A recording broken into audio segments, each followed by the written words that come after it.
এই ব্রিজটা ক্রস করছি, এখনও অনেকটা ডিস্টেন্সই বাকি আছে। রাস্তার কন্ডিশন এখনও অবধি ঠিকঠাকই, এখনও খুব একটা খারাপ নয়, ঠিকঠাকই রয়েছে। সবাই মোটামুটি ভালোই গাড়ি চালাচ্ছে, আমার গাড়িও ভালোই চলছে।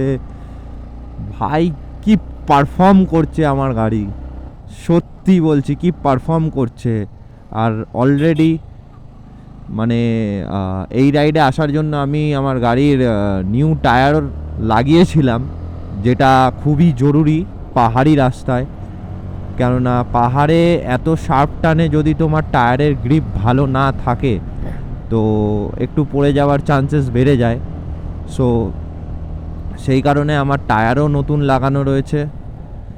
তো আস্তে আস্তে যত এগোচ্ছি তত রাস্তা খারাপ হতে যাচ্ছে, ছোট ছোট ওয়াটারফল পাহাড়ের গা দিয়ে।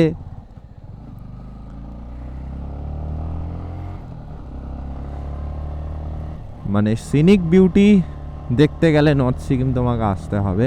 আর এই এক্সপিরিয়েন্সটা একমাত্র তুমি পাবে হচ্ছে অনলি ফর বাইক, না ট্রেন, না ফ্লাইট, না কোনো শেয়ার কার, কোনো কিছুতেই এক্সপিরিয়েন্সটা পাবে না। যতটা আমরা চালিয়ে ফিল করতে পারছি, আমরা প্রতিটা টার্নিং নিজের হাতে মেপে মেপে উঠছি, তো এই যে ফিলটা রয়েছে না, এই ফিলটা একমাত্র তুমি এই আমরা যেইভাবে এগিয়ে যাচ্ছি সেইভাবেই তোমরা পাবে। আর এত সিনিক বিউটি, মানে সব জায়গায় মনে হবে যে তুমি দাঁড়িয়ে ফটো তোলো। বিকজ আমাদের একটুকুনি লেট হয়ে গেছে, সেই কারণে আমরা দাঁড়াতে পাচ্ছি না। তো এর আগে যে করে হোক মাঙ্গানটা আমরা ক্রস করে ফেলি, দেন আমরা সিনিক বিউটির এনজয় করব, ফটো তুলব। কেননা ওটা হচ্ছে বর্ডার এরিয়া, তো বর্ডার এরিয়াতে কোনো কিছুভাবে তুমি রিকোয়েস্টেও ক্রস করতে পারবে না। তো যতটা তাড়াতাড়ি পাচ্ছি, সবাই মোটামুটি ভালোই রাইড করছে, এমন না যে খারাপ, সবাই মোটামুটি ভালোই গাড়ি চালাচ্ছে, খুব একটা কারোর প্রবলেম হচ্ছে না। আমাদের গাড়িও ভালো পারফর্ম করছে, ইন্দোর গাড়িও ভালো পারফর্ম করছে, যেটা আমি দেখতেই পাচ্ছি নিজের চোখে। আর এক্সপিরিয়েন্স বলতে আমাদের পাহাড়ের এক্সপিরিয়েন্স একটু হলেও আমাদের গেন হয়েছে।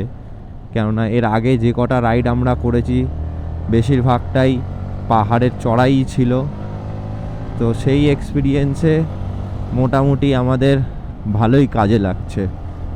ডাউনহিল, আপহিল, শার্প টানে কিভাবে কি করতে হবে এখানে মাস্ট সবাইকে বলে দিচ্ছি যারা বাইকে আসবে। স্কুটির ক্ষেত্রে আমি বলতে পারছি না কীরকম পারফর্ম করে, আর নর্থ সিকিমে হচ্ছে স্কুটি অ্যালাউও নেই, যেটা হচ্ছে মিলনদার সাথে হলো। মিলনদার বাইকই রয়েছে, বাট 125 বলেন সিকিমের নিউ রুলস, এটা সবাই জেনে নাও। সিকিম নিউ রুলস হচ্ছে 125 সিসির কোনো বাইক এখন নর্থ সিকিমে অ্যালাউ করছে না, মানে তুমি পারমিট পাবে না।